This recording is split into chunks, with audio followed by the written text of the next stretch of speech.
Over the last several weeks, we have seen and/or sourced opinions on a handful of pro prospects whom we felt should move up our pref list, some of them into the 50 FV tier.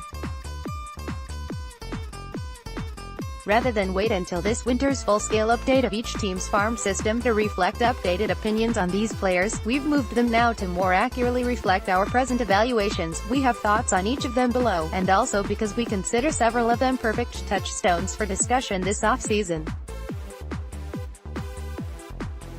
We have also shuffled a handful of players on the top 100. Most of the players we've moved up haven't experienced tool change per se but have outperformed similarly evaluated talents. Those who've moved down ranks, meanwhile, did so largely due to injuries. This isn't a comprehensive update, just what we consider to be a more accurate snapshot, grabbing the low-hanging fruit. There's also a handful of players whom we debated moving but decided to leave alone for the moment because Eric will be seeing them a lot in the Arizona Fall League, allowing us to provide a more well-informed judgment in the near future. In his AFL preview, Eric names most of these players. A reminder, the board is here. We'll also be updating our 2019 MLB draft rankings in the coming days. Moving up into the 50 FV tier, Vidal Bruggen, 2B, TBR, Bruggen's speed, bat control, size, and feel for the game are all comparable to this sort exhibited by Ozzy Albies, Nick Madrigal, Luis Urias, and other pint-sized dynamos who seem to be multiplying lately. He had an aggressive 45 FV on him pre-season in anticipation of a solid full-season debut, but he blew even us away, stealing 55 bases with 63 walks and 68 strikeouts. Luis Patino, RHP, SDP, we believe Patino to be the best 18-year-old pitching prospect on the planet. He has a mid-90s fastball, plus breaking ball, and the kind of premium athleticism indicative of growth in other areas. Bryce Wilson, RHP, ATL, not only has Wilson's fastball velocity ticked up since high school, it now sits comfortably in the mid-90s after averaging 90 to 92 in some of his best high school starts, but his usage of it has changed in a way that better sets up his breaking ball. Stuff is on par with most of the upper minors 50 FV pitchers, but Wilson is younger than all of them. He looks like German Marquez did last year, when Marquez was a third pitch away from ascendance. Nolan Jones, 3B, Clee, Jones has kept his sizable frame in check, and we're more bullish about his chances of staying at third than we were last offseason. He's also maintained his stunning walk rates for another season. Brian Rocchio, SS, Clee, this was the best teenage hitter Eric saw in Arizona this summer. Rocchio has barrel control and good timing from both sides of the plate.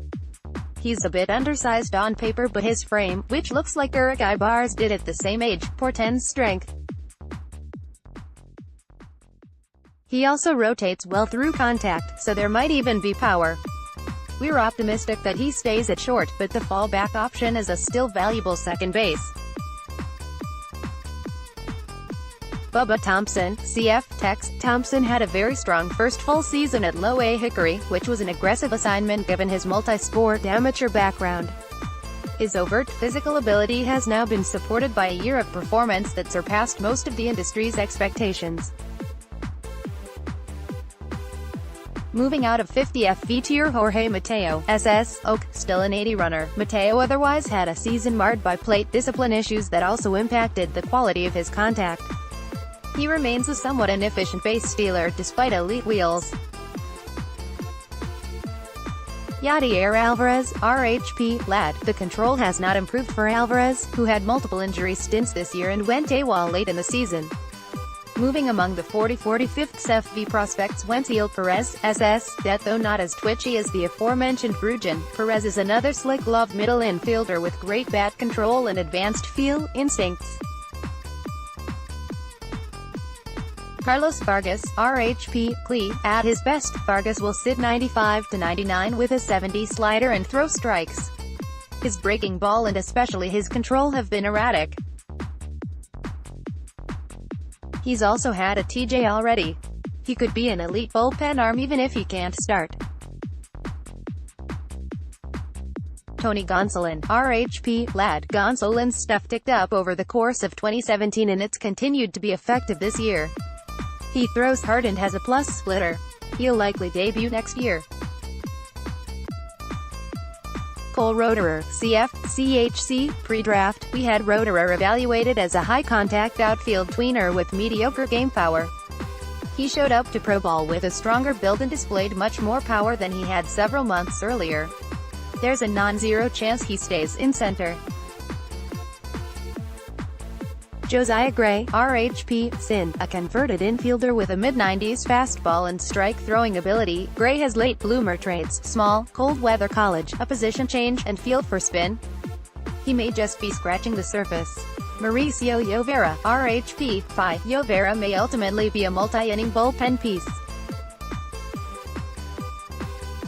He sits in the mid-90s, has flashed a +2 plane breaker, and plus splitter at times this year, but not always in the same outing.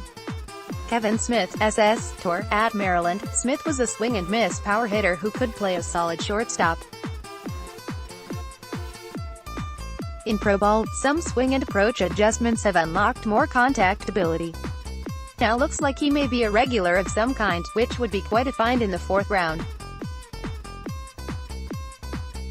Moving down in 40-45th, Seth Vieira. Seth Romero, LHP, WSN. Romero has well-publicized makeup issues and, 2 weeks ago, added a Tommy John surgery to his resume.